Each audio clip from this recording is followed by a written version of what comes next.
एक controversial topic हो गया है। आजकल पेरीमेनोपॉज भी हम बहुत जल्दी अर्ली एजेस में भी देख रहे हैं, लेकिन आइडियली अगर हम बात करते हैं तो 45 टू 50 के एज में हम देखते हैं कि मेनोपॉज स्टार्ट हो जाता है। हमने कुछ केसेस में देखा, हाँ। कुछ सेलिब्रिटीज की मदर थी, उन्होंने बहुत लेटर स्टेज पे फिर से कंसीव किया, उन्होंने उनको मेनोपॉज ऑलरेडी अचीव कर चुकी है अपनी लाइफ में, तो फिर वो कंसीव कैसे कर पा रही है? इट्स नॉट पॉसिबल कि तो अगर कोई मेनोपॉज की स्थिति में आ चुका है और अगर वो आईवीएफ कराता है तो कंसीव कर सकता है? इट इज़ पॉसिबल, क्योंकि वो तो हम आउटर सोर्सेज से कर रहे हैं। यूट्यूब पे जितने डॉक्टर्स हैं, मैं ये नहीं बोल रहा हूँ कि वो गलत बता रहे हैं, बट वो एक नॉर्मल सिम्टम्स को चीजों को लेके बता रहे हैं। इसकी कोई गारंटी नहीं कि आपके सिम्टम्स और यूट्यूब के सिम्टम्स दोनों सेम हो रहे होंगे। जब भी हम YouTube पे देखते हैं तो एक आइडिया हमको लेना चाहिए, उसे लेना क्या है ये हमको समझ होनी चाहिए। उसके बाद आप प्रॉपर्ली डॉक्टर के पास ही जाइए, सो दैट कि वो आपका ही ट्रीटमेंट आपको बना के दें। इट्स नॉट कि जनरल। तो मेनोपॉज में ये हॉट फ्लैशेस क्या होते हैं? फ्लैशेस बेसिकली जब ईस्ट्रोजन हार्मोन जो होता है वो ड्रॉप डाउन करता है, तो दो तरीके की महिलाएं होती हैं। एक एक्सेप्ट नहीं करती हैं और एक जरूरत से ज्यादा एक्सेप्ट कर लेती हैं। एक थर्ड कैटेगरी भी है। कुछ लोग ऐसे भी हैं जो चाह रहे हैं कि जल्दी से उनको मेनोपॉज आ जाए तो उनको पीरियड से छुटकारा मिल जाएगा। हाँ, एग्जैक्टली, ये आप बिल्कुल सही कह रहे हो। अगर किसी का मेनोपॉज आ गया है मतलब वो समझता है कि बुढ़ा हो गया है। हाँ, मतलब एक साइकोलॉजिकली उन्होंने एक्सेप्ट कर लिया कि रिटायरमेंट एज आ गई है। बस। और एक गलती ये होती है कि बिग प्रॉब्लम, मेनोपॉज के बाद लोग है ना सेक्सुअली इनएक्टिव बहुत ज्यादा हो जाते हैं और हाँ। उसके बाद कहीं ना कहीं वो इन्वॉल्व होने की कोशिश भी नहीं करते हैं। व्हाई?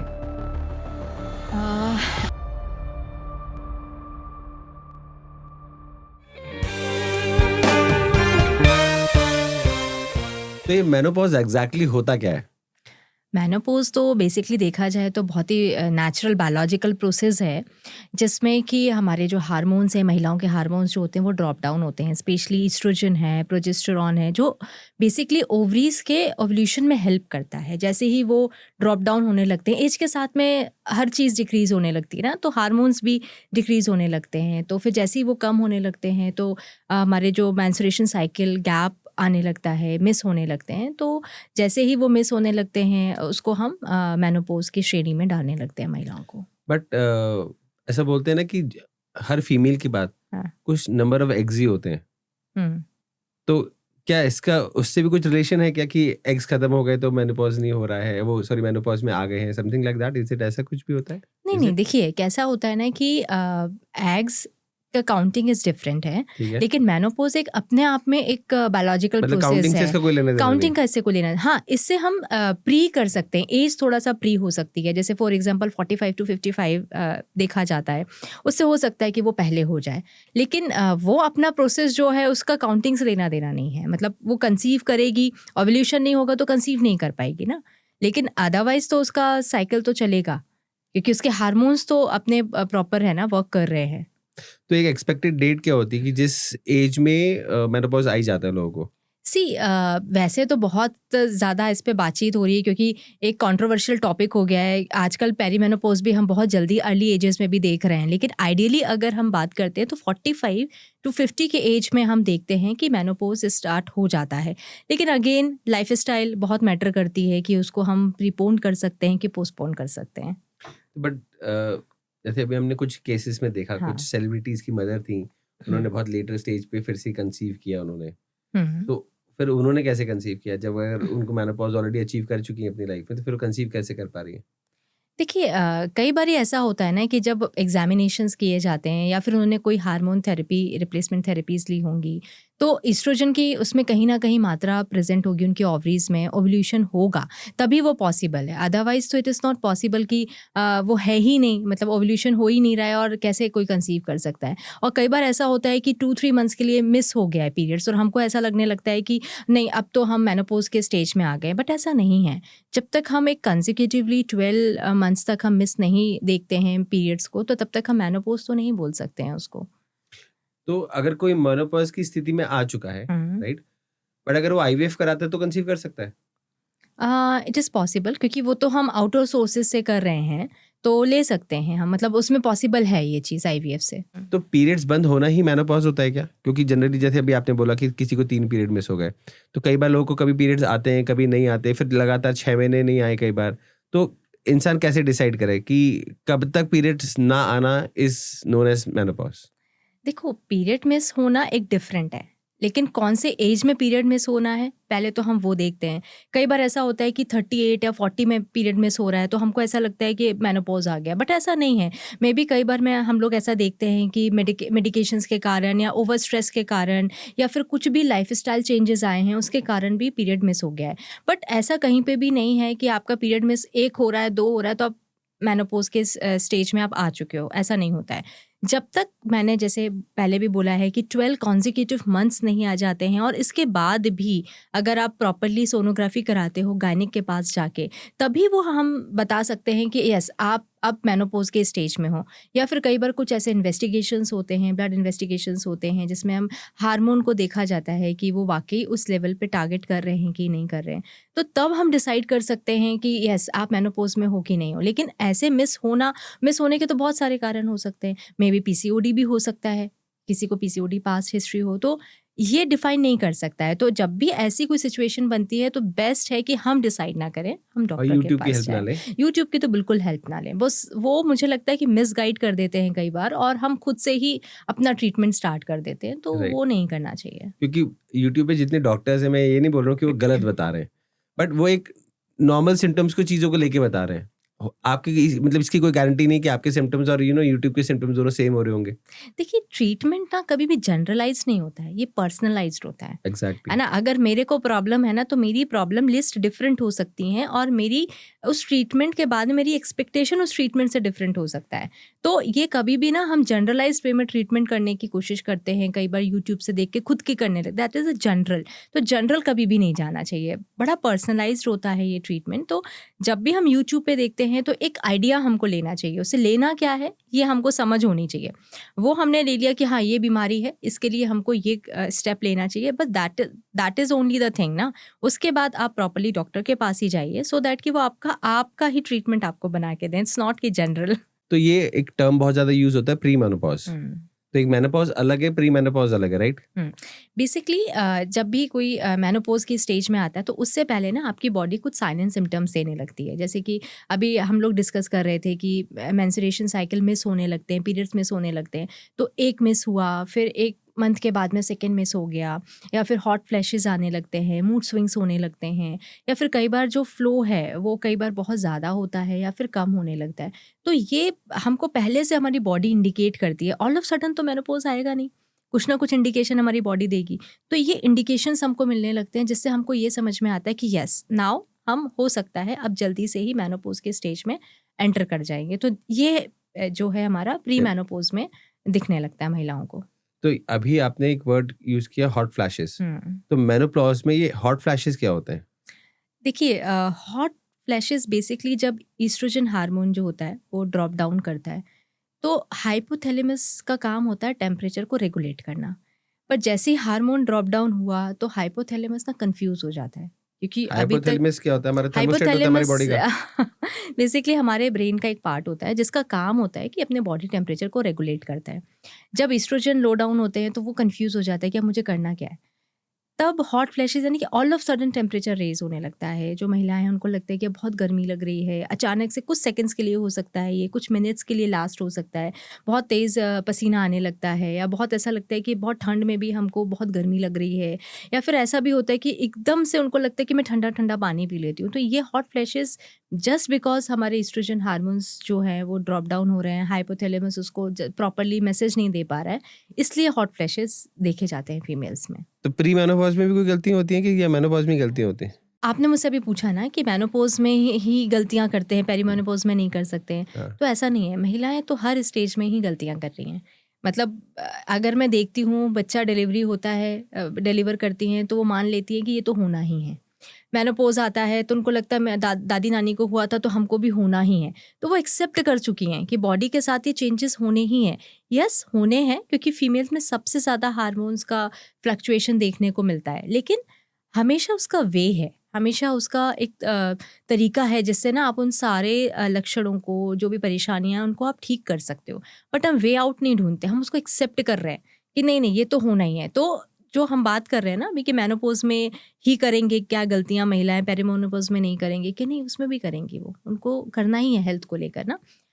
होता कैसा है ना कि जैसे ही वो मेनोपॉज में एंटर करती है ना, दो तरीके की महिलाएं होती हैं, एक एक्सेप्ट नहीं करती हैं और एक ज़रूरत से ज़्यादा एक्सेप्ट कर लेती हैं। जो एक्सेप्ट नहीं करती हैं उनको लगता है यार आज से 5 साल पहले तो मैं बहुत दौड़ भाग के सारे घर के काम कर रही थी, ऑफिस भी जा रही थी, मैं सब कुछ कर रही थी। अब अचानक से मेरे पेन्स क्यों आ गए हैं, मेरे जॉइंट पेन क्यों होने लगे हैं, मुझे क्यों गुस्सा आने लगा है, मुझे मन क्यों नहीं लग रहा है चीज़ों में। एक तो ये हैं जो एक्सेप्ट नहीं कर रहे हैं। दूसरे वो हैं, वो इतना एक्सेप्ट कर चुके हैं कि जैसे ही पेरीमेनोपॉज़ आता है वो मान लेते हैं कि अब तो हमारी एंड ऑफ द लाइफ हो चुका है, हमारी सेक्सुअल लाइफ ख़त्म हो जाएगी, अब हमारा कोई इंटरेस्ट नहीं है, हम ओल्ड दिखने लगेंगे। तो वो ओवर चीज़ों को एक्सेप्ट कर रहे हैं। तो देयर इज़ नॉट अ मतलब कोई बैलेंस्ड वे नहीं है। एक थर्ड कैटेगरी भी है। तो थर्ड कैटेगरी है बैलेंस्ड करके चलना नहीं ना। नहीं नहीं ना नहीं अच्छा एक और है। हाँ, थर्ड हाँ। कैटेगरी है। आजकल मैं कुछ मेरे फ्रेंड्स और हम्म, इन लोग से बात हुई, हाँ। तो कुछ लोग ऐसे भी हैं जो चाह रहे हैं कि जल्दी से उनको मेनोपॉज आ जाए तो उनको पीरियड से छुटकारा मिल जाएगा। हाँ, हाँ, एग्ज़ैक्टली ये आप बिल्कुल सही कह रहे हो।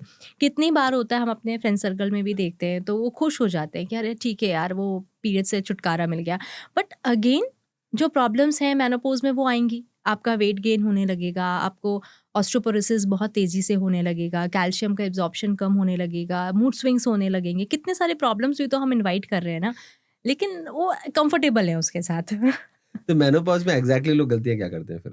मतलब जो भी लेडीज़ हैं, ये हाँ। मेनोपॉज में क्या गलतियाँ करती हैं? आप जो डे टू डे लाइफ में जो जैसे लोगों को काउंसल करते हो, वो सब चीज़ें करते हो? देखो जैसे कि जो बहुत ज़्यादा उसको एक्सेप्ट कर चुकी हैं, वो कुछ भी नहीं करती हैं। उनको ऐसा लगता है ना मुझे वर्कआउट करना है, ना मुझे किसी भी तरीके का मेडिटेशन करना है, ना योगा करना है, मुझे किसी चीज़ पे ध्यान नहीं देना, अब तो मैं बूढ़ी हो चुकी हूँ।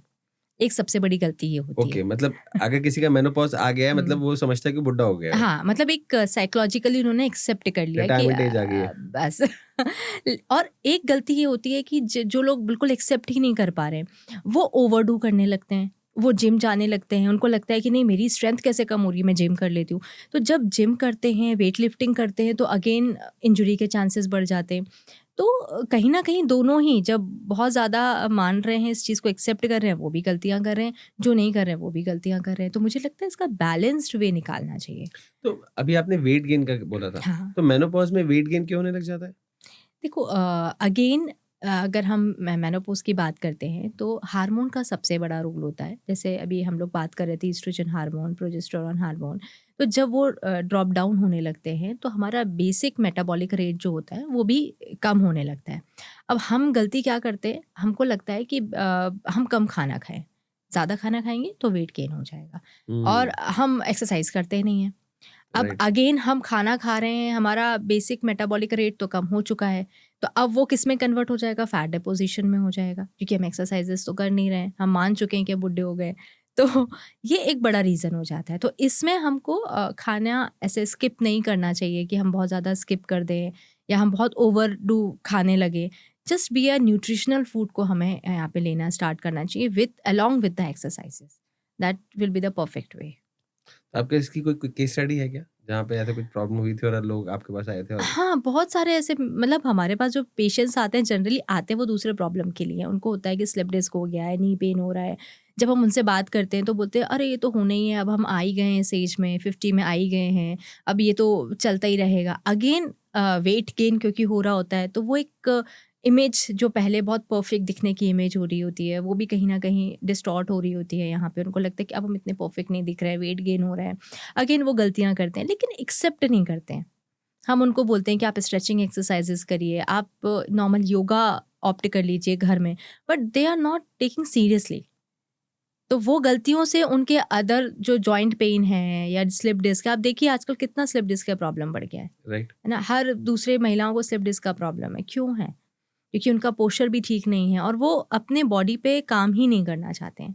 फीमेल्स अपने ऊपर काम नहीं करते हैं, वो बहुत अच्छे कपड़ों पे करते हैं, इन्वेस्ट करते हैं, ज्वेलरी पे करते हैं, इंटरनेशनल ट्रिप्स पे करते हैं, बट लेकिन बात आती है खुद के ऊपर इन्वेस्ट करने की तो हेल्थ पे नहीं आई करते गेस हैं। जो पॉस्चर वाली आपने बात करी अभी, हुँ। ये पॉस्चर तो तभी से खराब होना शुरू हो जाता है जब से प्रेगनेंसी वो लोग वो करते हैं, और उसके बाद से कभी वो हाँ, ध्यान ही नहीं देते। यस यस जो पेल्विक फ्लोर वाला जो पूरा ये प्रॉब्लम क्रिएट होता है वहां से, और वहीं से ये सब चीजें, मुझे लगता है सारी डॉट्स वहीं से कनेक्ट होना शुरू हो बिल्कुल जाती हैं। सही कह रहे हो आप। बिकॉज़ कैसा होता है ना कि डिलीवरी के बाद में जब माएँ बच्चे को फ़ीड कराती हैं, तो लंबे समय तक माएँ जो हैं झुक के बैठती हैं, बच्चे को फ़ीड करा रही हैं, तो वहाँ से पोस्चर ख़राब हुआ। दूसरा, जब प्रेगनेंसी के टाइम पे लॉर्डोटिक पोस्चर आ जाता है पीछे को कर झके रहते पीछे, हैं। हाँ, हाँ। तो वो वहाँ से स्टार्ट हो गया, लेकिन they are not aware about it. वहीं से ही उनको सारे प्रॉब्लम स्टार्ट हो जाते हैं। लेकिन वो फिर जो टाइम होता है उनके पास 10 इयर्स का, जिसमें वो बच्चों की देखभाल में लग जाती हैं, वो ध्यान नहीं देती हैं कि हमें हमारे ऊपर पोस्चर पे भी काम करना है या हमारे फिजिकल एक्टिविटी पे ध्यान करना है। फिर धीरे धीरे जैसे वो मेनोपॉज में जाती हैं तो उनके जॉइंट लेक्सिसिटी बढ़ जाती है, उतना सपोर्ट नहीं करती हैं, तो अगेन वो पोस्चर और भी ज़्यादा ख़राब हो जाता है। तो ये सब वहीं से शुरू होता है, लेकिन हम उसको एक्सेप्ट कर लेते हैं नॉर्मल मान के। ये एक बड़ा प्रॉब्लम है। ओके, सो मैंने ये ना ये चीज देखी है कि जो ओल्डर वुमेन्स हैं, ओल्डर एज की हुँ, वुमेन्स हैं बहुत ज्यादा, हुँ, वो उनको चलने में बहुत ज्यादा इश्यूज होते हैं। तो ये हुँ। क्या वो मेनोपॉज के कारण ही उनकी लाइफ में प्रॉब्लम्स आई हुई होती हैं क्या? नहीं, चलने में इशू के बहुत सारे कारण हो सकते हैं। एक तो गेट डिस्टर्बेंस हो सकता है उनका, मेनोपॉज़ में हो सकता है, बिकॉज़ हार्मोन जैसे ही ड्रॉप डाउन होंगे ना, तो हमारे जो जॉइंट्स हैं, लिगामेंट्स हैं, वो लैक्स हो जाते हैं, मतलब थोड़े से खुल जाते हैं। जैसे ही वो लैक्सिसिटी में आते हैं ना, तो वैसे ही मसल्स भी वहाँ पे वीक होने लगते हैं और जॉइंट को वो पकड़ नहीं पाते हैं। और जैसे ही वो जॉइंट को नहीं पकड़ते हैं, तो इनस्टेबिलिटी आती है, चलने में थोड़ा-सा अनस्टेबल हो गए, या फिर उनको पेन बहुत होगा। तो नेचुरली हम क्या करते हैं, पेन को कंपनसेशन में लेकर आते हैं। अगर मुझे यहाँ पेन है तो मैं क्या करूँगी, मुझे ऐसे रेस्ट मिल रहा है, मैं ऐसे ही रखूँगी कल तक, मैं इसको ऐसे नहीं रखना चाहूँगी। तो ये हमारा बड़ा कंफर्टेबल पोजीशन होता है। तो महिलाओं को अगर पेन हो रहा है, उनको बैक में पेन आया तो थोड़ा झुक जाएंगी, वो सोचेंगे ठीक है अभी मेरे को ऐसे पेन नहीं हो रहा ना, मैं ऐसे हो जाती हूँ। तो फिर वो स्ट्रेट ही नहीं होंगी बहुत टाइम तक। फिर धीरे धीरे धीरे धीरे स्पाइन वैसा ही शेप ले लेगी। तो अगेन जब आप आगे जा रहे हो तो आपका सेंटर ऑफ ग्रेविटी भी तो डिस्टर्ब हो रहा है, तो राइट। आपका गेट भी डिस्टर्ब होगा। तो इसलिए फियर ऑफ फॉल जो है वो बहुत बढ़ जाता है मेनोपॉज में। मेनोपॉज में मैक्सिमम फीमेल्स क्या गलतियां करती हैं? मेनोपॉज से पहले हम ना, मुझे लगता है थोड़ा पीछे चलते हैं। ठीक है। जैसे ही हम जाते हैं 30s के एज में, जैसे ही जी। बच्चा डिलीवर होता है, प्लान्ड हो गया, 2 बच्चे हो गए हैं, 1 बच्चा हो गया, जो भी जिसकी प्लानिंग्स हैं, उसके बाद वो डॉक्टर को विजिट नहीं करती हैं आइडियली। मतलब हमारे पास जब आते हैं तो हम बोलते हैं आप लास्ट डॉक्टर के पास कब गए थे, स्पेशली गायनिक के पास कब गए थे। तो उनका कहना होता है कि क्या ज़रूरत है, बच्चा तो हो गया हमारा, अब हमें गायनिक के पास क्यों विजिट करना है। तो मैंने कहा आप मेरे पास क्यों आए हो, तो दे सेड कि हमको पेन हो रहा है, नी पेन हो रहा है, बिकॉज बीइंग अ फिजियोथेरेपिस्ट हम नी पेन और बल्जिंग और ये सब देखते हैं, स्पाइनल प्रॉब्लम। तो हम बोलते हैं कि आपने लेकिन इन हार्मोन्स को रेगुलेट करने के लिए अपने गायनिक से मिले क्या? तो उनको फिर क्लिक होता है, अरे हाँ, हम तो पिछले 20 साल से गायनिक के पास गए नहीं हैं। तो ये एक बड़ा चैलेंज है, हम सबके लिए भी चैलेंज होता है। देन आई एडवाइस कि आप पहले गायनिक के पास भी जाइए, एक प्रॉपर्ली असेसमेंट करवाइए, एक प्रॉपर्ली आप मेडिकेशन स्टार्ट करिए, एक रूटीन सोनोग्राफी कराइए, अपने मन से मत करिए। देन दे रीथिंक करती हैं कि अरे हाँ, ये तो हमारी गलती है। Then they visit. मतलब कितना बड़ा एक टाइम आप देखो, कितना बड़ा टाइम का ब्रेक आता है जब वो अपने गायनिक के पास ही नहीं जाते हैं। तो मुझे लगता है अगर वो रेगुलर जाएँगे तो हमारे पास जो है वो कम प्रॉब्लम के साथ में आएँगे। ऑल्दो थोड़ा हमारे लिए फिर वो चीज़ हो जाएगी, लेकिन अगर देखो तो उनका हेल्थ वाइज़ पैरामीटर्स जो हैं वो काफ़ी सेटल्ड रहेंगे। तो वो एक बहुत बड़ा गलती है जो मुझे लगता है हर वुमेन करती है वो। मेनोपॉज में एक सबसे बड़ा और प्रॉब्लम हुँ, आता है, दैट इज यूरिन लीकेज। हुँ। तो उसको क्या, उसका कोई क्योर है क्या? देखिए बेसिकली अब अगर मेनोपॉज़ की ही सिर्फ बात नहीं करेंगे, यूरिन लीकेज बहुत सारी कंडीशंस में हो सकता है, पोस्ट डिलीवरी भी हो सकता है। कई बार तो हम यंग गर्ल्स में भी मैं देखते हैं कि यूरिन लीकेज हो रहा है। लेकिन अभी जैसे आप बोल रहे हो कि मेनोपॉज़ की हम बात कर रहे हैं, तो मेनोपॉज़ में यूरिन लीकेज का 100% सॉल्यूशन पॉसिबल है। बट डिपेंड करता है कि उसका पहले तो रूल आउट अर्ली हो जाए। कई बार फीमेल्स उसको नॉर्मल मान लेती हैं, उनको ऐसा लगता है कि भाई अब तो मेरी एज हो गई है, अब मैं 50s में आ गई हूँ, तो यूरिन लीकेज तो होना ही है। जैसे कई बार हंस रहे होते हैं, हाँ, हंसते हंसते यूरिन लीकेज हो जाता है। यस, हँसने में, खाँसने में, तो ऐसे में यूरिन उनको लगता है कि ये तो हमने दादी-नानी से भी सुना था, उनका भी होता था, तो ये नेचुरल है। बट नेचुरल है, कॉमन है, but it is a curable ना, हम इसको क्योर कर सकते हैं। उसके लिए जैसे being a pelvic floor expert और लैक्टेशन काउंसलिंग हम लोग करते हैं, मेनोपॉज़ल काउंसलिंग भी करते हैं हम लोग। तो उसमें हम लोग यही एक्सप्लेन करते हैं कि आपको इसको क्योर कर सकते हो। जैसे हम लोग बीइंग अ पेल्विक फ्लोर, बहुत सारी ऐसे स्पेसिफिक एक्सरसाइजेस होती हैं, बहुत सारे ऐसी मोडालिटीज़ होती हैं जिनका यूज़ करके हम लोग जो मसल्स हैं वहाँ की, उनको हम स्ट्रेंथन अप करते हैं और अगेन वो फंक्शन उनकी नॉर्मल हो जाती है, और जो यूरिन लीकेज का प्रॉब्लम है वो भी बहुत हद तक कम हो जाता है, बहुत हद तक। अच्छा, एक केस मैं आपको बताना चाहती हूँ, इनफैक्ट मैं 2 केसेस बताती हूँ यहाँ पे। एक फ़ीमेल हमारे पास आई थी और उनका कैसा था कि मेनोपॉज़ में वो एंटर कर गई थी। जैसे वो मेनोपॉज़ में एंटर करी तो आई वो दूसरे प्रॉब्लम के लिए थी। जब हम लोगों ने हिस्ट्री ली तो पता चला कि यूरिन लीकेज का भी प्रॉब्लम है। तो हमने कहा आपको ये प्रॉब्लम हो रहा है, आपने इस पे नहीं बात की, ये तो नॉर्मल है, ये तो सबको ही होता है। देन हमने जब उनको एजुकेट किया, बताया, उनका ट्रीटमेंट किया, देन शी रियलाइज़्ड कि हाँ, ये ठीक भी हो सकता है। और उसकी वजह से आप सोचिए, उनकी पर्सनल लाइफ ख़त्म हो चुकी थी, उनका जो बोलना चाहिए सोशल लाइफ ख़त्म हो चुकी थी, उनकी पर्सनल लाइफ में सेक्सुअली भी वो लोग काफ़ी परेशान थी वो, लेकिन उन्होंने बात नहीं करी क्योंकि उन्होंने एक्सेप्ट कर लिया था कि ये तो नॉर्मल है। पार्टीज़ में जाना उन्होंने बंद कर दिया था, उन्होंने ऐसे बहुत सारी एक्टिविटीज़ जो उनको पसंद थी, वो सब उन्होंने बंद कर दी थी। जब वो ट्रीट हो गई तब वो मेरे पास आई कि now my life is balanced, क्योंकि अभी तक तो मैं सिर्फ घर में सीमित हो गई थी, मुझे लगता था ये नॉर्मल है। तो ऐसे भी केसेस आते हैं। एक केस है जो 24 इयर्स मतलब की थी और उनको all of sudden urine leakage होना स्टार्ट हो गया था। बेसिकली वो मेरी ही स्टाफ में थी। तो she is very regular, all of sudden वो आना बंद कर दी। मैंने उनसे पूछा कि आप क्यों नहीं आ रहे हो? तो पहले तो वो हेजिटेट करी बताने में। देन मैंने फिर उसको लगा कि नहीं, समथिंग इज़ रॉन्ग। तो मैंने उसको बोला, तो बोली कि मैम मैं कैसे आऊँ, क्योंकि मैं डायपर यूज़ कर रही हूँ। कैन यू इमेजिन तो 24 डायपर में यूज़ करने में क्या प्रॉब्लम है?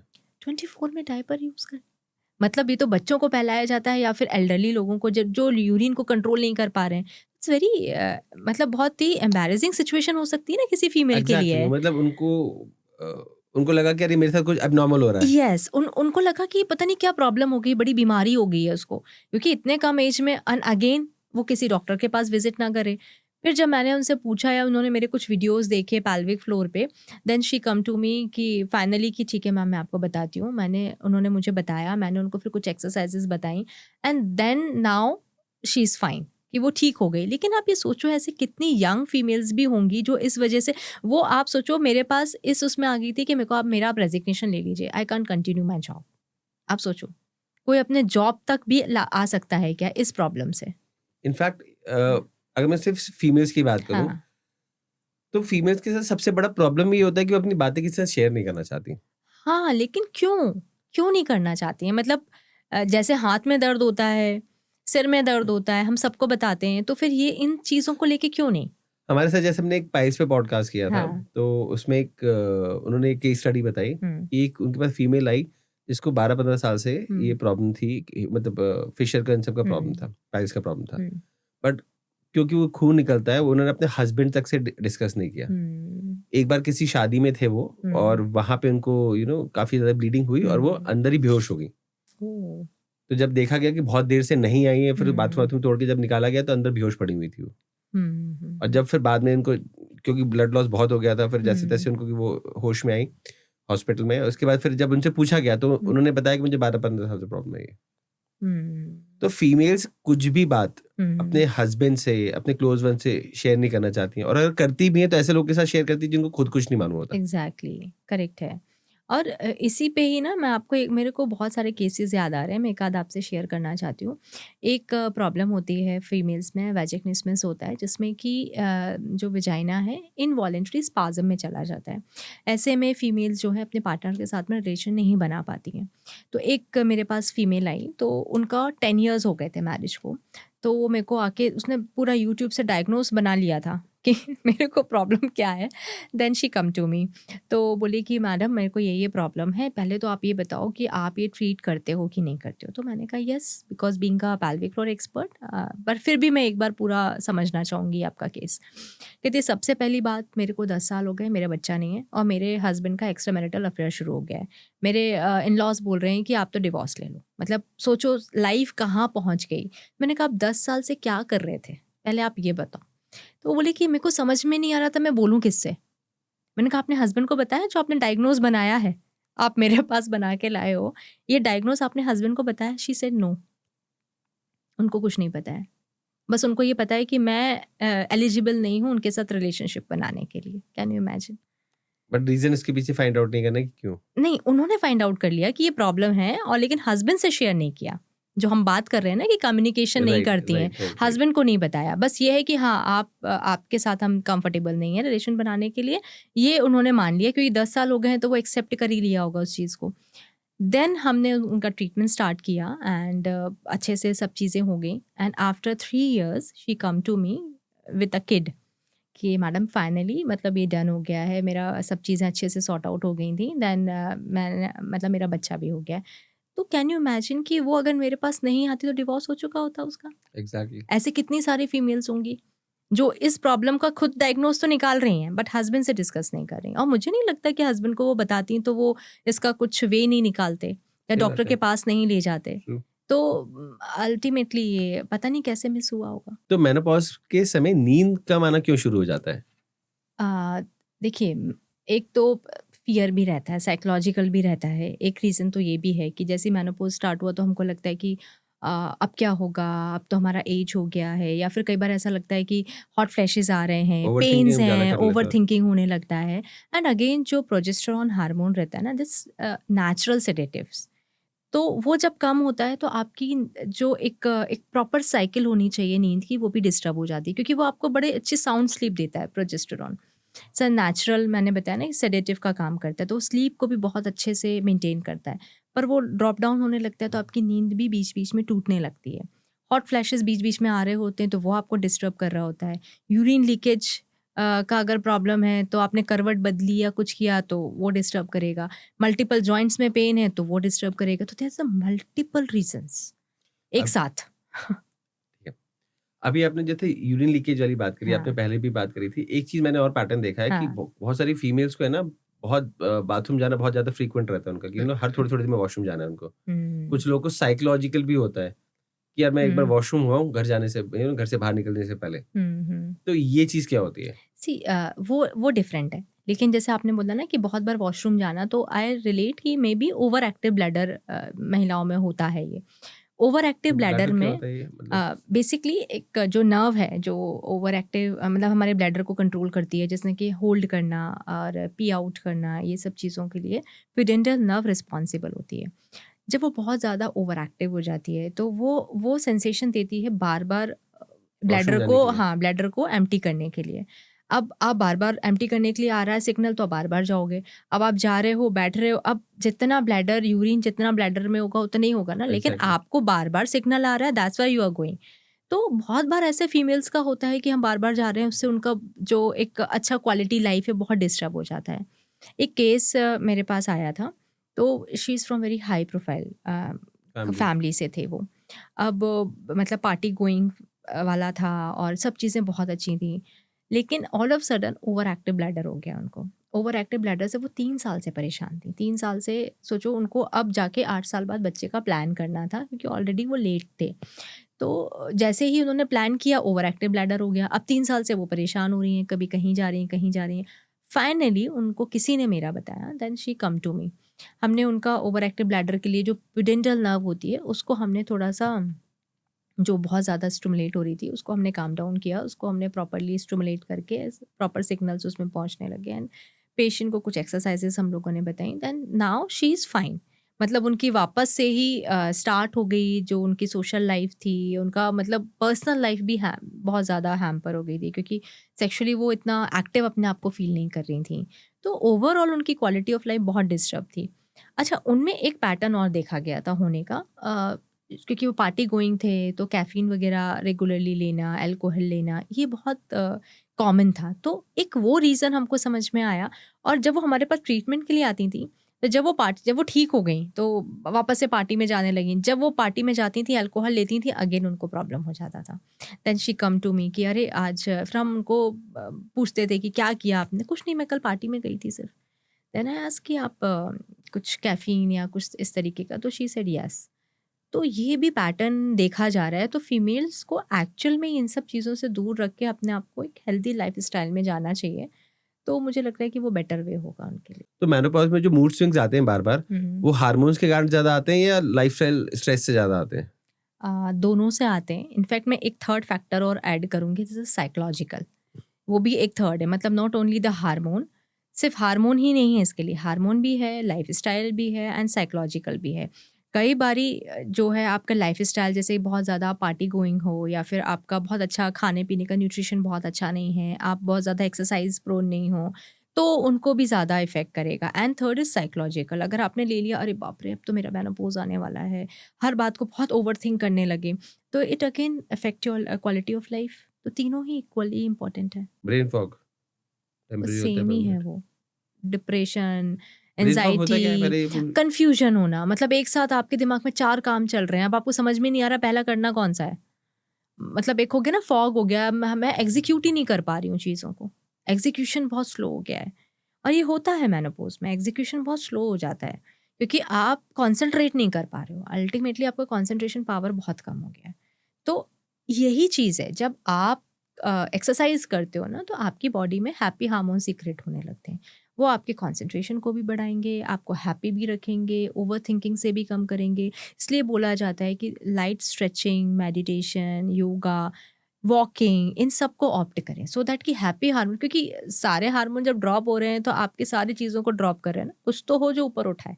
राइट। तो उसके लिए हैप्पी हार्मोन सीक्रेट होना बहुत ज़रूरी है यहाँ। तो अभी आप बता रहे थे कि मेनोपॉज में लोगों का वेट बढ़ता है, हम्म तो जब वो लोग वेट लॉस करते हैं तो उनकी वेट लॉस जर्नी में सबसे बड़ी गलती है क्या करती हैं फीमेल्स? देखिए, जब भी हमको लगता है ना वेट बढ़ रहा है, तो हम लोग क्या करने लगते हैं, डाइटिंग करने लगते हैं। हम्म। तो ऑलरेडी हमारा मेटाबॉलिक रेट बहुत स्लो डाउन था, अब हमने और भी ज़्यादा डाइटिंग कर ली है। या फिर कई बार ऐसा होता है कि लोग बहुत सारे सप्लीमेंट्स लेना स्टार्ट कर देते हैं। तो अगेन अगर उसमें बहुत सारे ऐसे हार्मोनल इम्बैलेंस करने के लिए होंगे, तो अगेन क्योंकि वहाँ पे हमारा बेसिक मेटाबॉलिक रेट तो कम हो गया है, जिसके कारण वेट गेन हो रहा है। अब हार्मोन आपने और भी उसमें ऐसे ले लिए जो आपके उन हार्मोन को और ड्रॉप डाउन कर रहे हैं, तो वो भी हमारे वेट गेन में बहुत ज़्यादा, मतलब एक समस्या आ सकती है उसको लेके। तो ये कुछ गलतियां हैं जो महिलाएं ज़्यादातर करती हैं, क्योंकि जैसे ही वेट गेन हुआ वो खाना पीना छोड़ देती हैं। एंड एक और चीज़ यहाँ पे मैं देखती हूँ कि महिलाएं चीट डाइट बहुत करती हैं। उनको लगता है कि हम डाइट तो कर रहे हैं, लेकिन हम पिज़्ज़ा बर्गर कर सकते हैं, हम किटी पार्टी में जा रहे हैं तो एक बार कर सकते हैं। तो आप ये सोचो कि आपका मेटाबॉलिक रेट आप सेट कर रहे हो एक लेवल पे, और ऑल ऑफ सडन आप उसको ऐसा फूड दे रहे हो जिसको उसको डाइजेस्ट करने में प्रॉब्लम हो रहा है, आप वर्कआउट कर नहीं रहे हो, तो अगेन वो डिपॉजिट किस फॉर्म में हो जाएगा, फैट के फॉर्म में आ जाएगा। वो एक बहुत बड़ा चैलेंज आ जाता है। तो मतलब यहाँ पे हमको डाइट तो करना है, बट डाइट के साथ साथ हमको एक्सरसाइज भी करना है। Yes yes, but majority of females यही गलती करती हैं कि हम डाइट पे तो कंट्रोल करने की कोशिश कर रहे हैं, हाँ, एक्सरसाइज नहीं कर रहे हैं। एक्सरसाइज नहीं कर रहे हैं, वो बहुत ज़रूरी है। बिकॉज आपका कम हो गया ना, मेटाबॉलिक रेट बहुत कम हो गया है, तो आपको वो बढ़ाना पड़ेगा ना। अच्छा, मेनोपॉज में शुगर क्रेविंग भी बहुत ज्यादा होती है क्या? इट्स डिपेंड, क्योंकि ग्लूकोज थोड़ा सा लेवल डाउन हो जाता है, तो कुछ फीमेल्स में देखा गया है कि उनको लगता है कि थोड़ा सा मीठा ज़्यादा खाया जाए, जस्ट बिकॉज कि उनका ग्लूकोज लेवल डाउन हो जाता है। लेट मैरिजेस का मेनोपॉज से क्या रिलेशन रहता है? हाँ, देखिए मेनोपॉज में जनरली हम देखते हैं कि बहुत मूड स्विंग्स देखे जाते हैं। एक बड़ा चैलेंज है जो मैं एक सिनेरियो देख रही हूँ सब में, जो लेट मैरिजेस जितनी भी हुई हैं 30 प्लस में हुई हैं, तो आप समझ सकते हैं 30 प्लस में शादी हो रही है तो फिर बच्चा कब होगा। डेफिनेटली बच्चे होते होते 35 एज हो जाएगी। 35 के बाद में मेनोपॉज कब स्टार्ट हो रहा है, 45। ऑलरेडी इतना स्ट्रेस है तो 45 हम मान लेते हैं, 45 टू 50 के बीच में आएगा।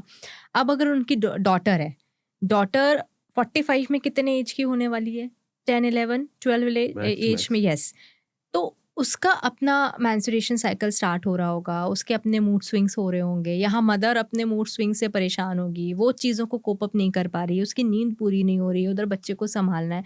तो कैन यू इमेजिन कि जो लेट मैरिजेस हैं वो एक फीमेल की 360 डिग्री लाइफ कितना चेंज कर रही है, क्योंकि वो तो समझ ही नहीं पा रही है ना। और लाइफ और करियर का और वो है हाँ, प्रेशर है। बैलेंस करना एक अलग प्रेशर है, लेकिन वो खुद सफ़र कर रही है, उसके मूड स्विंग्स हो रहे हैं, उसके पास टाइम नहीं है, उधर बच्ची के जो इतने टेम्परामेंट्स है वो बहुत डिफरेंट जा रहे हैं। अब वो दोनों को कैसे बैलेंस करे?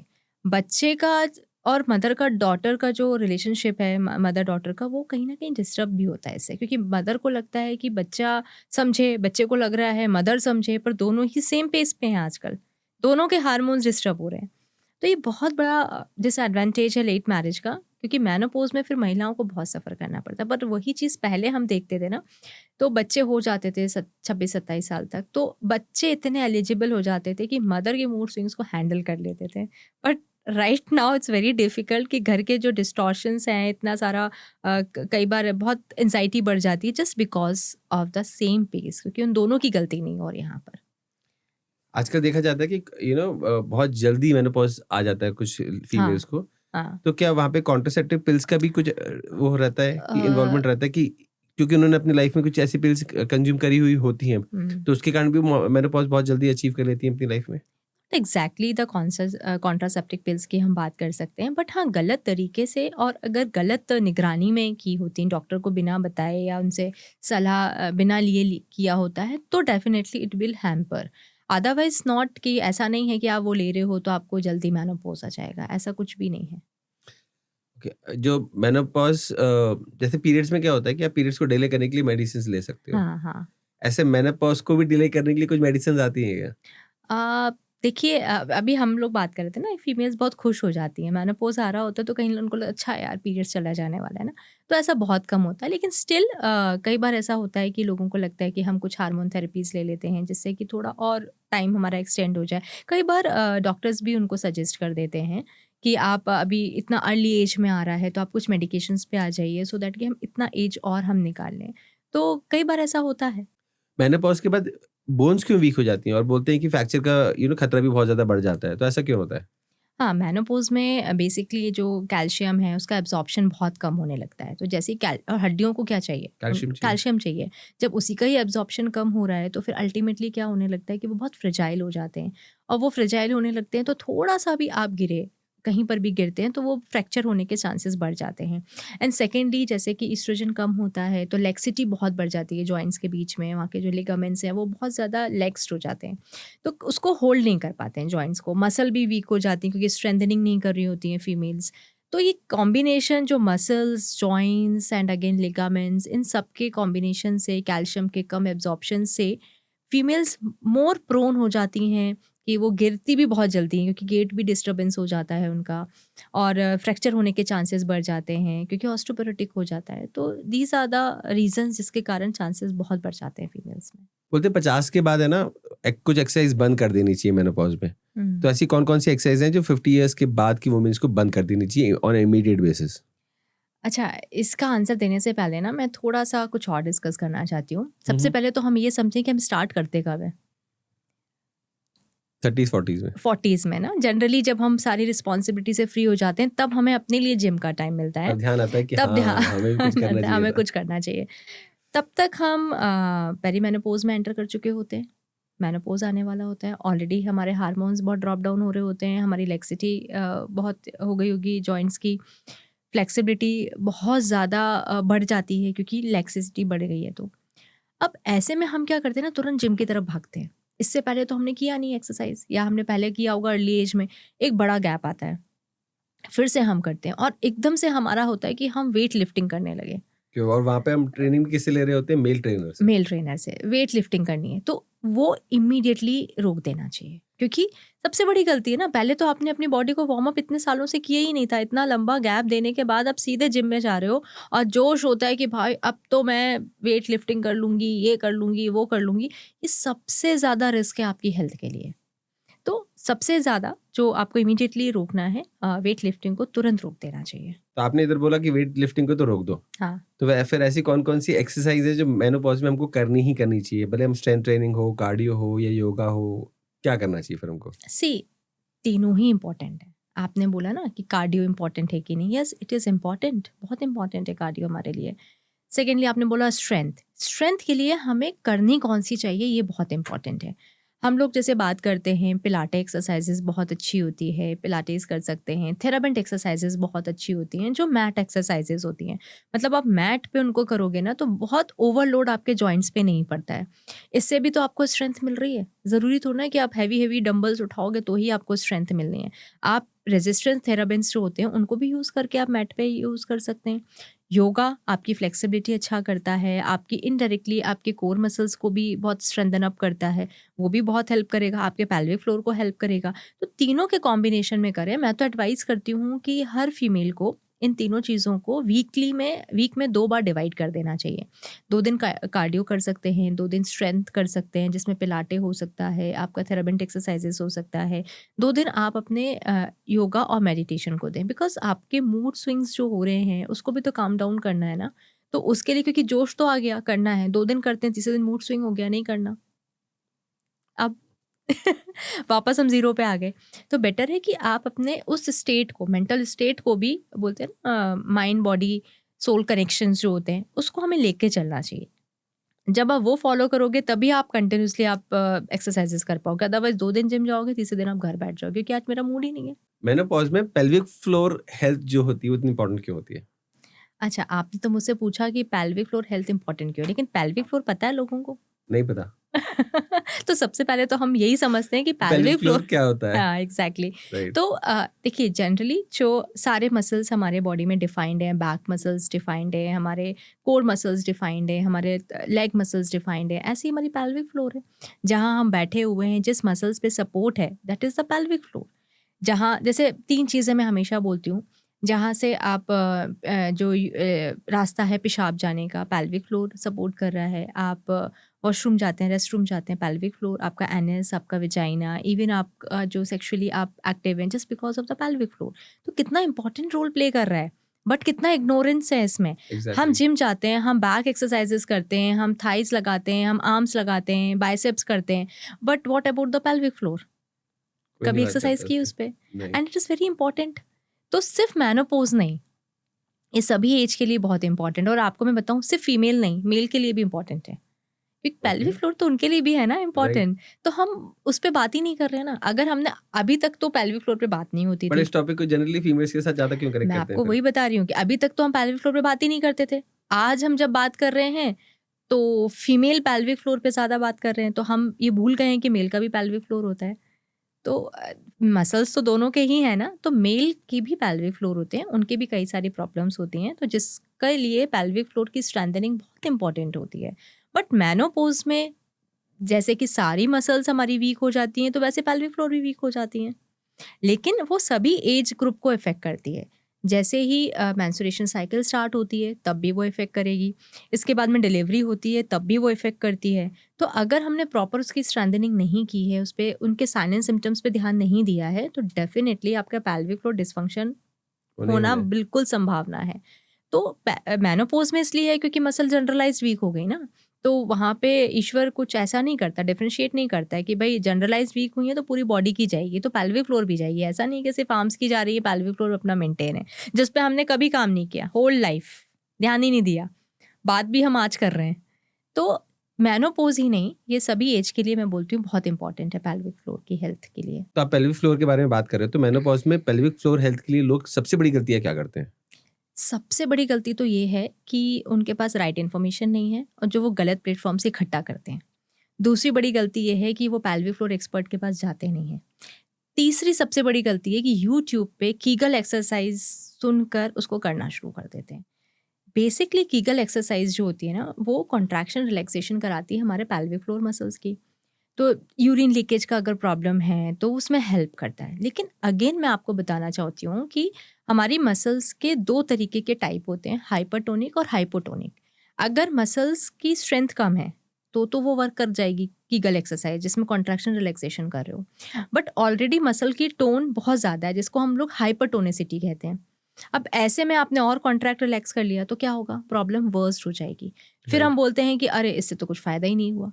तो सबसे बड़ी गलती है कि हर समय हर फीमेल को कीगल एक्सरसाइज नहीं करनी करनी चाहिए। है। मतलब प्रॉपर एग्जामिनेशन होना चाहिए, उसके बाद ही आप कीगल एक्सरसाइज करें। और not only the Kegel exercise के अलावा भी बहुत सारे मॉडिफाइड एक्सरसाइज होते हैं जो बहुत पर्सनलाइज्ड होते हैं। जैसे अभी पहले भी हम लोग बोल रहे थे कि ट्रीटमेंट जनरलाइज नहीं होना चाहिए, हमेशा पर्सनलाइज्ड होना चाहिए।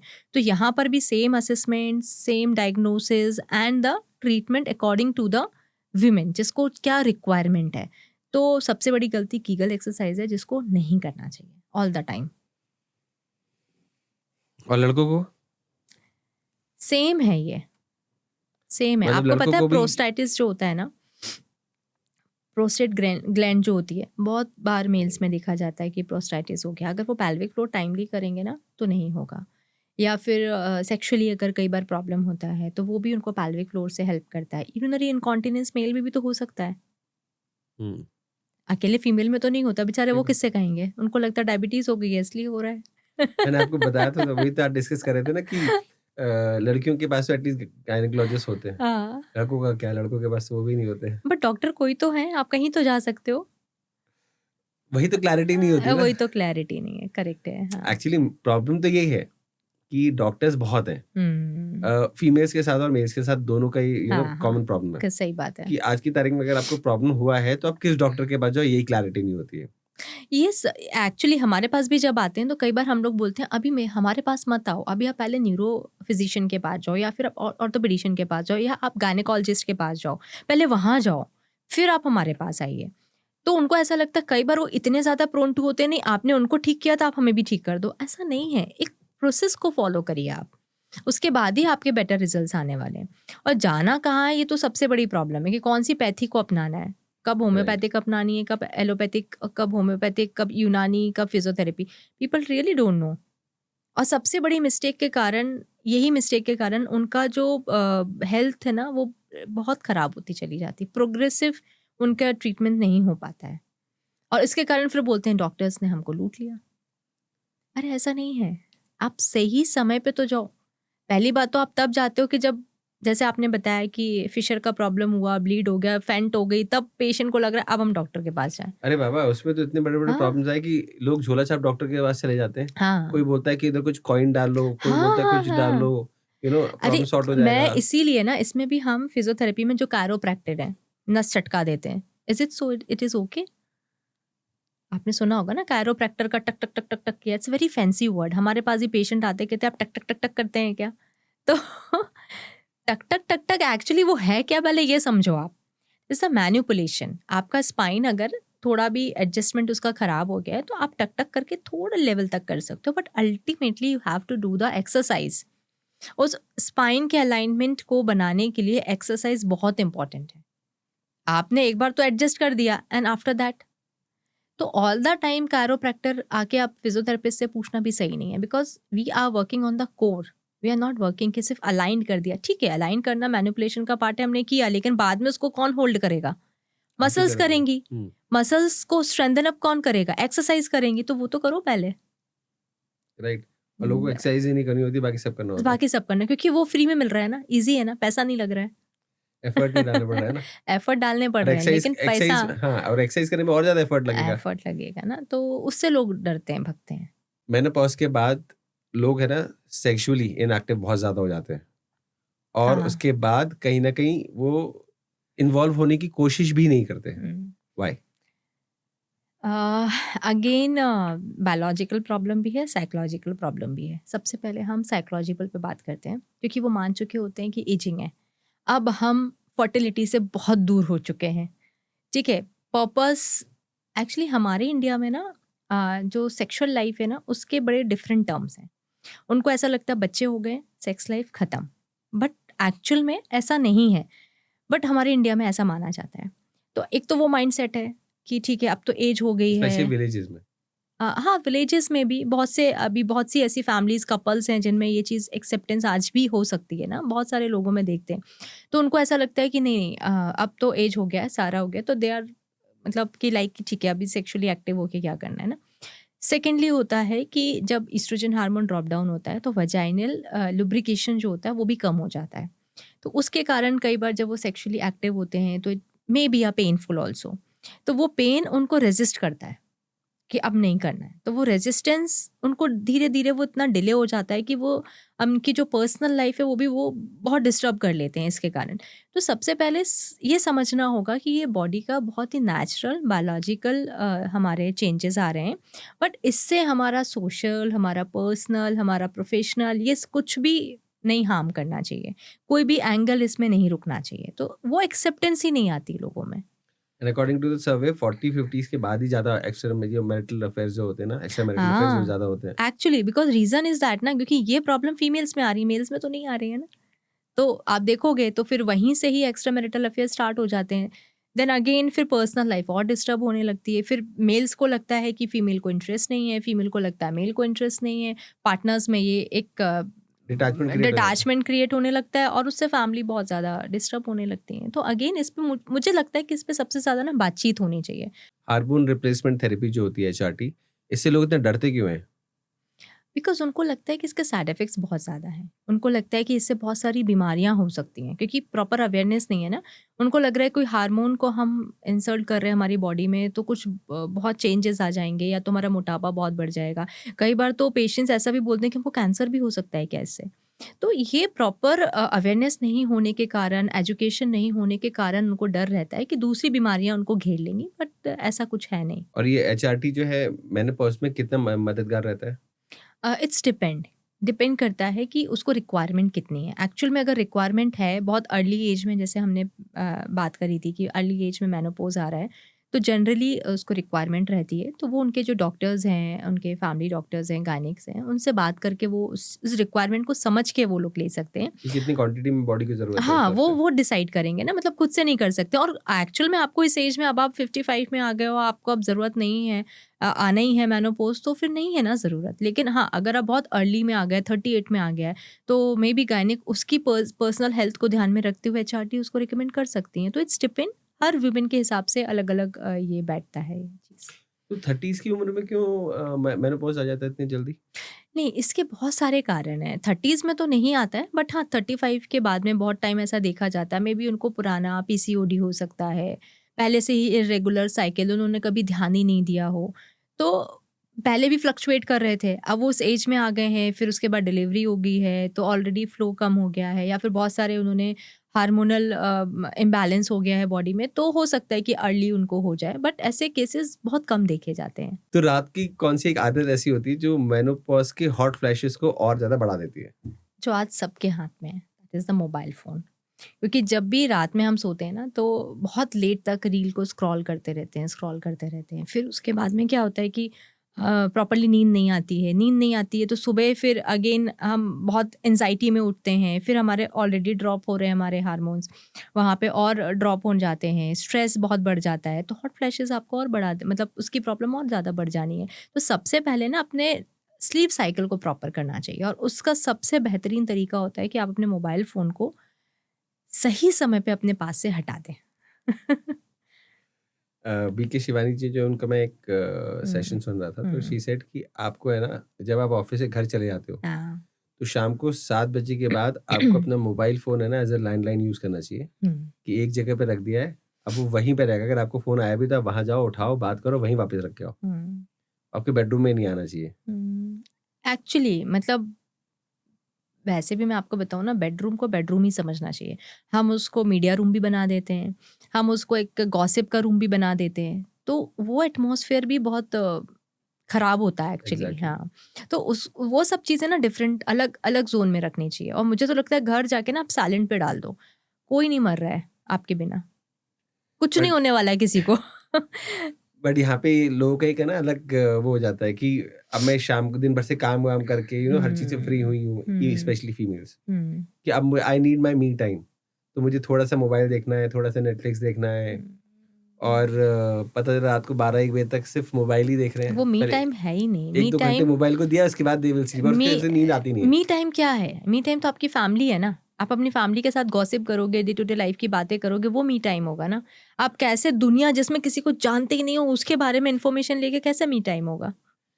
इनफैक्ट मुझे ऐसा लगता है कि आप अपना और दिमाग खराब कर लेते हैं, बिकॉज़ आप ऐसे लोगों को देख रहे हो जो कि लाइफ में बहुत सारी चीज़ें प्रिटेंड कर रहे हैं, उनकी लाइफ में है एग्जैक्टली नहीं। मैंने और कहा ना, जिसको आप जानते ही नहीं हो, भाई वो इससे पहले किससे लड़के आया, किससे पिट के आया है, उसके घर में क्या चल रहा है, और आके स्माइल कर रहा है, इट हैपेंस ना। लेकिन जिसको आप जानते हो, बेटर है ना कि आप उससे कम्युनिकेट करो। राइट, और दूसरा जैसे आपने जानने वाली बात करी Yeah. कि आपके किसी फ्रेंड ने कोई पार्टी कर रहा है, कोई हाँ, बाहर गया है घूमने, तो हाँ, आप वहाँ एक कंपैरिजन मोड में भी आ जाते हो। कंपैरिजन हो बट आप जाता ये है। नहीं देखते हो कि उसकी लाइफ में भी तो कुछ ना कुछ चैलेंजेस होंगे, बट वो वहाँ पे हाँ, चैलेंजेस उजागर नहीं हो रहे हैं उस रील में, हुँ। उस फोटोग्राफ में। बट आपको लग रहा है यार उसकी लाइफ कितनी सॉर्टेड है यार, मस्त है यार उसकी लाइफ। नहीं, पर हमें ये समझना है कि सॉर्टेड का मतलब क्या है? सबकी चॉइस डिफरेंट है। किसी को पार्टी करके सॉर्टेड लग रहा है, किसी को फैमिली के साथ सॉर्टेड लग रहा है, किसी को हाउसवाइफ बन के सॉर्टेड लग रहा है, किसी को वर्किंग बन के सॉर्टेड लग रहा है। तो हमें अपनी प्रायोरिटी तो समझ लें पहले, हमारे लिए सॉर्टेड मतलब क्या? अगर हमारी दूसरों को देख के हमारे थॉट ऐसे फ्लक्चुएट कर रहे हैं तो हम सॉर्टेड हैं ही नहीं। जैसे मैं हूँ ना, मैं 6 बजे के बाद मैं घर में रहना पसंद करती हूँ, चाहे कितनी इमरजेंसी आ जाए, मैं नहीं जाती कहीं, सॉर्टेड है। फिर चाहे कोई बोले मेरे को कॉल करके, यहाँ पार्टी है, मेरे को लीस्ट बॉदर, मुझे फ़र्क नहीं पड़ता है कि वो लोग कहाँ जा रहे हैं। तो ये पहले आपके अंदर से आना चाहिए कि आप सॉर्टेड किस में हो। हम इन्फ्लुएंस्ड हो जाते हैं, आपकी पार्टी को देख के मैं इन्फ्लुएंस्ड हो गई ना, दूसरे तो गाड़ी देख के वेकेशंस, हाँ, दूसरे दूसरे की गाड़ी देख के मैं इन्फ्लुएंस्ड हो गई, ये नहीं होना चाहिए। तो लोग आजकल सॉर्टेड नहीं है। और ये भी कहीं ना कहीं बहुत इंपॉर्टेंट रीजन है मेनोपॉज में, मूड फ्लक्चुएशन, स्ट्रेस का। 100% है, क्योंकि उसी वो टाइम आप फ्री हो चुके होते हो ना। मेनोपॉज इज व्हाट, कि एक तरीके से आप रिस्पॉन्सिबिलिटी से भी कई बार फ्री हो चुके हो रहे हो। तो अब आपके दिमाग में क्या है कि भाई मैं किटी पार्टी जाऊँ, मैं यहाँ जाऊँ। अब आप वहाँ पे देख रहे हो, कंपैरिजन कर रहे हो कि यार इसकी ड्रेस मुझसे बेहतर है, इसकी गाड़ी मुझसे बेहतर है, इसका हस्बैंड इंटरनेशनल ट्रिप पे लेकर गया, मेरा हस्बैंड तो लेकर ही नहीं गया। अब क्या होगा? Over thinking. ओवर थिंकिंग क्या करेगा? आपके स्ट्रेस को बढ़ा देगा, उससे हॉट फ्लैशेस आएंगे, उससे फिर मूड स्विंग्स हो जाएंगे। तो थिंग्स आर कनेक्टेड ना। तो मेनोपॉज में हम ये कैसे पहचानेंगे कि हाँ, ये मेनोपॉज के साइंस अब आने लग गए हैं? देखिए, सबसे पहले तो आप उस एज को हिट कर चुके होगे, सर्टेन एज को, कि आप 42-43 में आ गए होगे। सेकेंडली सिम्टम्स आपके बोलेंगे, आपके मिस्ड होने लगेंगे, पीरियड मिस होने लगेंगे। इसके बाद आपके बहुत सारे बॉडी चेंजेस होंगे, वेट गेन होना स्टार्ट हो जाएगा, जैसे बोला हॉट फ्लैशेस, कभी कभी ये एपिसोड्स आने लगेंगे। तो ये जैसे ही सिम्टम्स आने लगते हैं ना, तो इमीडिएटली आप अपने डॉक्टर से मिलना चाहिए और समझ जाना चाहिए कि अब मैं मेनोपॉज के एक स्टेज में आने वाली हूँ। तो यहाँ से आप समझ सकते हो करना क्या चाहिए। सबसे बड़ी बात है, अवेयर हो जाना चाहिए, ये समझना चाहिए, ये नहीं मानो कि ये नॉर्मल है। हाँ, it is a normal, it is a normal, लेकिन ये ऐसा नहीं है कि इन सारे प्रॉब्लम के साथ ही हमको अब आगे जाना है। You can sort it out कि भैया ठीक है, अब ये आ गया है स्टेज, तो हम और ज़्यादा, मैं बोलती हूँ हमेशा, अगर डायबिटीज़ हो जाती है ना, तो हम बहुत ज़्यादा डिसेंट हो जाते हैं, हम बहुत ज़्यादा डिसिप्लिन में आ जाते हैं। क्यों? क्योंकि हम लोग शुगर को कट डाउन कर लेते हैं, वॉक स्टार्ट कर देते हैं। तो वैसे मैं बोलती हूँ, जैसे ही पेरीमेनोपॉज आता है ना, आप डिसिप्लिन हो जाइए, आप वॉक स्टार्ट कर दीजिए, आप वेट मत करिए कि आपके सिम्टम्स और वर्स्ट होंगे तब मैं वॉक करूँगी, तब मैं अपना डाइट प्लान अच्छा करूँगी, तब मैं अपनी स्लीप साइकिल अच्छा करूँगी। Why you are waiting? आपको पता है ना, अगर पेरीमेनोपॉज है तो मेनोपॉज तो आना ही है, तो आप वेट किस चीज़ का कर रहे हो? राइट। रूटीन में आ जाइए ना, डिसिप्लिन हो जाइए। तो आपके डिसिप्लिन होने से आपके जितने सिम्टम्स वर्स्ट होने हैं उतने नहीं होंगे, and it will be a smooth going. तो हम खुद अपने सिम्टम्स को खराब करते हैं, हम वेट करते हैं आखिरी मोमेंट तक कि अब क्या हिट करेगा, चैलेंज करते हैं अपनी बॉडी को, अब देखते हैं अब क्या हिट करेगा। तो चैलेंज मत करिए, you have to accept it, आपकी ही बॉडी है, किसी और की बॉडी नहीं है। आप क्या चैलेंज कर रहे हो खुद की बॉडी को? तो ये सब चीज़ें हैं। रात को जैसे हम लेट सोते हैं हम्म। और सुबह लेट उठते हैं, तो ये भी क्या मेनोपॉज को इफेक्ट करते हैं? अ, देखिए, अगर आपका लाइफ़स्टाइल डिस्टर्ब है तो डेफ़िनेटली मेनोपॉज़ को हिट कर सकता है, थोड़ा अर्ली आ सकता है, बिकॉज़ लाइफ़स्टाइल, अगेन आपका न्यूट्रिशन भी ख़राब होगा, आपका स्ट्रेस भी बढ़ेगा, आपका एंग्ज़ायटी लेवल भी बढ़ेगा, ओवरथिंकिंग भी बढ़ेगा। फिर नींद तो ही पूरी नहीं हो रही नींद ही होगी पूरी उनसे। नहीं हो रही है। आप खुद सोचो ना कि अगर आप फ्रेश हो जिस दिन, उतना आपकी प्रोडक्टिविटी उस दिन ज़्यादा होती है, आप हैसल फ्री रहते हो, आपका मूड अच्छा रहता है। अगेन ये सारी चीज़ें अगर नहीं होंगी तो आपके हार्मोन्स क्या करेंगे? हिट करेंगे ही ना, क्योंकि वो तो हिट करने वाले ही हैं। अब राइट। आप उसको और इन्विटेशन दे रहे हो, "आ जाओ, जल्दी से हिट करो।" तो ऑब्वियसली वो आपको कर सकते हैं, अर्ली मेनोपॉज़ में ला सकते हैं। एक लास्ट क्वेश्चन और है मेरा। हुँ। आप ऑफ द कैमरा मुझसे बोल रहे थे कि मेनोपॉज सिर्फ फीमेल्स को ही नहीं, मेल्स को भी बहुत ज़्यादा इफेक्ट करता है। वो कैसे? हाँ, एक्चुअली नॉट बायोलॉजिकल, साइकोलॉजिकल। ठीक है। जैसे हम लोग बात कर रहे थे पहले कि मेनोपॉज़ में फीमेल्स बहुत इफ़ेक्ट करती हैं, उनका मूड स्विंग्स हो रहे हैं, बहुत स्ट्रेस हो रहा है, ओवरथिंकिंग हो रहा है। आप ये सोचो ना, वो किस पे जाएगा? मेल्स पे जाएगा, उनके हस्बैंड पे जाएगा। तो अ, मतलब सारा कुछ जो स्ट्रेस है, सारा कुछ सिर्फ़ फीमेल नहीं झेल ये रही है। साइकिल स्टार्ट कहाँ से होती है? हाँ, मैं आप वहीं आती हूँ। वो सारा कुछ फीमेल नहीं झेल रही होती है, वो उतार रही होती है हस्बैंड पे। हस्बैंड सब चीज़ें चुपचाप सुन रहा होता है, उसको समझ में नहीं आता है अचानक से हो क्या रहा है। इसका मैं एक केस भी आपको बताना चाहती हूँ। पहले मैं आपको ये बताऊँ कि जो पुरुष होते हैं ना, तो वो कई सारे फ़ेज़ेज़ से गुज़रते हैं। एक केस मैंने बोला ना, मैं बताती हूँ, वो रिलेट करना चाहूँगी मैं। मेरे पास आज से 2 साल पहले एक कपल आए थे, तो वो जो फीमेल थी, उनको बेसिकली बैक पेन, बहुत सीवियर बैक पेन था। और वो किसी की सुन नहीं रही थी, मतलब इस डॉक्टर को दिखा दें, इसको दिखा दें, तो शी इज़ लाइक कि नहीं, मेरे को कहीं नहीं जाना है, मैंने बहुत दिखा लिया, मेरा ठीक नहीं हो रहा है, क्योंकि वो मेरे क्लिनिक के पास में थे। उन्होंने बोला मैं यहाँ लेके चलता हूँ, मैंने काफ़ी सुना है इनका। लेकर आए तो पहले तो मैंने उनका पूरा प्रॉब्लम असेस किया, सब चीज़ें की, सॉर्टेड, ठीक है। एज लगभग 51 के आसपास थी। जब हम हिस्ट्री में लेते हैं मेनोपॉज तो नहीं है, तो शी सेड कि हाँ मेनोपॉज हो गया, ऐसा ना, तो थोड़ा सा ये था। फिर जब हमने बातचीत करी तो हमारी बातचीत ख़त्म होती उससे पहले वो आपस में उनका आर्ग्यूमेंट स्टार्ट हो गया। आर्ग्यूमेंट कैसा था, मैं फिर सुनने लगी, मैं समझने लगी कि चल क्या रहा है। वो बोलते कि मैं इनको कब से लाना चाह रहा हूँ मैडम, ये आ ही नहीं रही है। तो कहते कि नहीं नहीं, ये वैसे भी मेरी नहीं सुनते हैं, मैं क्यों आती यहाँ पे, मेरे को ज़रूरत नहीं है, मैं ठीक हूँ। तो बोले नहीं, पर फिर घर में बोलती हैं कि मेरे को तकलीफ़ है, आप लेकर नहीं जा रहे हो। मैं लेकर जाता हूँ तो ये आने को तैयार नहीं है। मेरे को समझ में नहीं आ रहा है कि ऑल ऑफ सडन इनमें चेंजेस क्या आ गए। मतलब शी इज़ वेरी ओबीडियंट, बहुत अच्छे से सब घर को उन्होंने संभाला है। ऑल ऑफ सडन इतना गुस्सा करने लगना। मेरे से कभी बोलती हैं आइसक्रीम लेकर आओ, मैं आइसक्रीम लाता हूँ तो बोलती हैं कि अब क्या मैं जो बोलूँगी वही करोगे। तो मैं कंफ्यूज हूँ कि मुझे करना क्या है। तो एक्चुअल में उनके जो मूड स्विंग्स है ना, वो सिर्फ वो फीमेल ही नहीं सफ़र कर रही है, उसके घर के बाकी मेंबर्स, मेल भी कर रहा है, बच्चा भी कर रहा है, और भी घर के मेंबर्स कर रहे हैं। तो मैंने उनको बोला, उनको समझाया, मेल को पर्टिकुलरली, मैंने कहा देखिए आप चिंता मत कीजिए, थोड़े टाइम का है ये, it will be sorted out by the few years, 2-3 साल में। तो बोले कि क्या मतलब है आपका? मैंने कहा देखिए इस स्टेज में थोड़े से हार्मोनल चेंजेस होते हैं, मूड स्विंग्स होता है। बड़े प्रेम से उन्होंने मेरी बात सुनी। लास्ट में बोले कि मुझे एक बात समझ नहीं आती है मैडम, इनकी जब डिलीवरी होने वाली थी तब भी इन्हें मूड स्विंग्स हो रहे थे। मेरी बेटी है, उसको वो टीनेज में थी तो उसके मूड स्विंग्स हो रहे थे। अब ये इसमें आ गई हैं, इनके मूड स्विंग्स हो रहे हैं। हम पुरुष करें क्या? अच्छा, पहले मम्मी के मूड स्विंग्स हाँ, होते थे। पहले हम उस चक्कर में मार खाते थे मम्मी से कि उनके मूड स्विंग्स हो रहे हैं। तो इन मूड स्विंग का असर ना अल्टीमेटली आप सोचो उस मेल की लाइफ पे कितना पड़ रहा था। एंड कौन सुनने वाला था उसको? कोई भी नहीं, क्योंकि वो तो बार-बार इस प्रेशर में आ गया ना कि अब हार्मोन इनके ड्रॉप हो गए, इनके हाई हो गए, इनके ऊपर हो गए, इनके नीचे हो गए। But what about the male? आप सोचो वो ट्रॉमा देखो आप। तो वो अल्टीमेटली बेचारे वो किसके पास जाए मेल? किसके पास जाए? अल्टीमेटली वो सम अप ये हुआ कि मेल भी सफ़रर हैं मेनोपॉज़ की स्टेज में। तो यहाँ पे बोथ द वे कम्युनिकेशन होना चाहिए, क्योंकि फिर कई बार कम्युनिकेशन नहीं होता है, जो फर्दर लाइफ में बहुत सारे डिस्टर्बेंस और चैलेंजेस भी लेकर आते हैं। तो मेल आर ऑल्सो सफ़रर। राइट। तो थैंक यू सो मच तपस्या जी, आप आई और आपने इतनी सारी मेनोपॉज के ऊपर डिस्कशंस की। Trust me, as a husband मुझे भी बहुत सारी चीज़ें नहीं मालूम थी। लास्ट में जो आपने खासकर जहाँ मेल प्रताड़ना के ऊपर जो आपने बात करी, that was very interesting, and trust me बहुत सारे लोगों को अच्छा भी लगेगा, एटलीस्ट मेल कम्युनिटी को तो बहुत ही अच्छा लगेगा। क्योंकि सच में मतलब हंसना तो ठीक है बट अपनी जगह है, बट सच में कई बार ऐसे बहुत सारी चीज़ें होती हैं हाँ। जब एज अ हस्बैंड आप जब चीज़ें देखते हो हुँ, तो कन्फ्यूजन होता है कि यार हम क्या करें क्या ना करें। एग्ज़ैक्टली। बट आपने मेनोपॉज के ऊपर बेसिक से लेके एडवांस जो पूरी आपने चीज़ें समझाई ना कि मेनोपॉज होता क्या है, क्यों आता है, कैसे इसके हुँ, साथ डील करना है, इसके सिम्पटम्स कैसे होते हैं, कौन सी एक्सरसाइज करनी होती है, क्या चीज़ खाना है, क्या चीज़ नहीं खाना है, एग्ज़ैक्टली। ये जो आपने डिटेल में सब बताया, मुझे लगता है बहुत सारे लोगों को ये ना बहुत हेल्प करने वाला है। So thank you thank very you. Much for coming, and thank you for giving us this wisdom. Thank you very much. Thank you so much sir. Thank thank you. You.